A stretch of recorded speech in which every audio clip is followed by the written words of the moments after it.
एक धक्कादायक call record viral होतोय जो जितेंद्र आव्हाड यांना आलाय। बोलताना त्या फोनवरचा व्यक्ती धनंजय मुंडे वाल्मिक कराड यांचा समर्थक वाटतोय। जितेंद्र आव्हाड सुरेश धस यांना गेल्या 2 दिवसापासून वेगवेगळ्या प्रकारे टार्गेट केलं जातंय। त्यामध्येच हा एक कॉल रेकॉर्ड व्हायरल झालाय। अगोदर हा कॉल रेकॉर्ड ऐका। बरोबर आहे का ते वक्तव्य? हो बरोबर आहे ना। मी म्हटलं त्यांनी फोन केलेला नाही।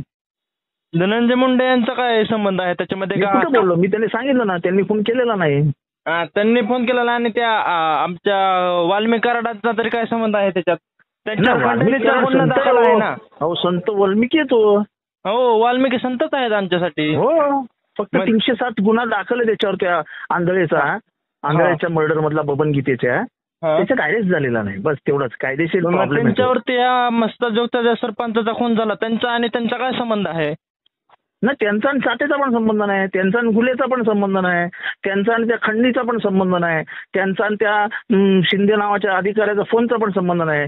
2 महिन्यापूर्वी त्यांच्यावर खंडणीचा गुन्हा दाखल झालेला होता त्या केसमध्ये, त्याचाही काही संबंध नाही। तर त्याला काय करायचं आम्ही? संबंध आहे त्याची चौकशी पोलीस करतायत ना, पण त्यांचा खुनाशी काय संबंध आहे? का एखाद्याचा फोटो कोणासोबत जरी असला म्हणजे तो गुन्हेगार झाला? धनंजय मुंडेंची मंत्रिपदावर हकालपट्टी? धनंजय मुंडेंचा खुनाशी काही संबंध नाही। धनंजय मुंडेंची हकालपट्टी करा कारण त्यांचे फोटो यांच्यासोबत आहेत।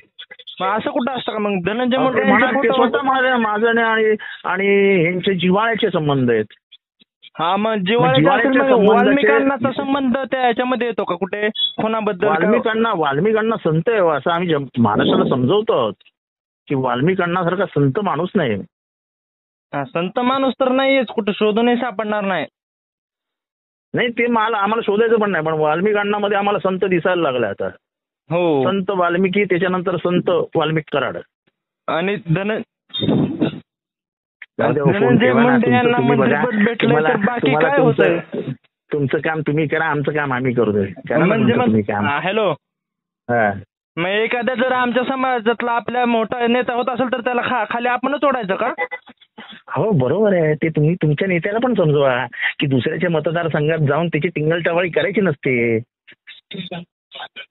मग तो आपल्या समाजातला आहे ना। मग जितेंद्र आव्हाड कधी आपल्या मतदारसंघात आले नाही टिंगलटवाळी करायला आपली। आता ह्या कॉल रेकॉर्ड मध्ये किती सत्य आहे हे कोणाला माहिती नाही, पण आवाज तर जितेंद्र आव्हाड यांचा आहे। या घटनेचा विशेष म्हणजे तो समोरचा व्यक्ती म्हणतोय तुम्ही धनंजय मुंडे वाल्मिक कराडवरती आरोप का करतात? त्यांनी काही केले नाही। जर वाल्मिक कराड यांनी काही केलं नसेल तर त्यांना फरार होण्याची काय गरज होती? ते सर्वांसमोर आणि मीडियासमोर किंवा बीडमध्ये का राहिले नाही? जर खरोखरच त्यांचं खंडणी सोडून कोणत्याही घटनेमध्ये हात नाही तर एवढे दिवस पोलिसांपासून लपून बसण्याची काय गरज आहे? त्याच विषयावरती समोरचा व्यक्ती आव्हाडांना म्हणतोय तुम्ही खोटे आरोप वाल्मिक कराड आणि धनंजय मुंडेवरती करत आहे। यावरती आव्हाड यांनी उत्तर दिलं होतं जे काय आहे ते आम्ही पुराव्यासोबत बोलतो आणि त्याचा पुरावा देखील बाहेर येईल। हे मात्र नक्की खरं आहे। जर खरोखरच यामध्ये वाल्मिक कराड यांचं काही कारण नाही, काही घेणं देणं नाही, तर सर्वात प्रथम त्यांना एवढ्या दिवस फरार होण्याची गरजच नव्हती। त्या व्यक्तीला एवढं साधं सोपं समजलं नाही आणि तो व्यक्तीच बिनधास्तपणे आव्हाडांना म्हणतोय तुम्ही त्यांच्यावरती टीका करू नका। गेल्या 2 दिवसापासून आव्हाड सुरेश धस यांना टार्गेट केलं जाते।